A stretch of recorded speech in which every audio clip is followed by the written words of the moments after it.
Welcome, dear friends. Gather round for an enchanting evening tale. Long ago, in a village much like ours, lived a brother and sister named Kofi and Amma. They were known for their cleverness and bravery. One evening, as the sun set and the shadows grew long, they heard a strange noise from the forest. In that forest lived an ogre, fierce and cunning. He had skin as tough as the bark of the oldest baobab tree and eyes that glowed like embers in the dark. The ogre had a terrible appetite for mischief and would often scare villagers who ventured too close.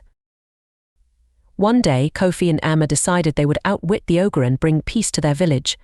With a bag of supplies and a heart full of courage, they ventured into the forest. As they walked deeper, they could hear the ogre's laughter echoing through the trees.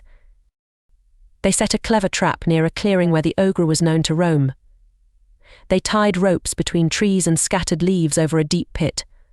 As night fell, they hid and waited. Soon enough, the ogre came stomping through the forest, his eyes glowing and his laughter filling the night. The ogre, blinded by his own overconfidence, didn't see the trap. With a great roar, he fell into the pit. Kofi and Amma rushed out and secured the ropes, trapping the ogre inside.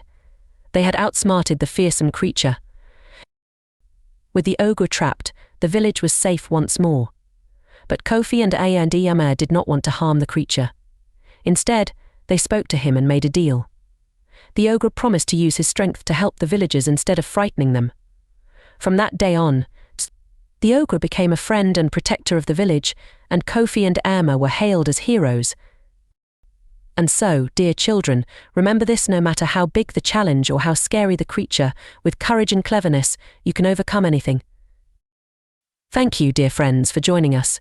May your nights be filled with courage and wonderful dreams.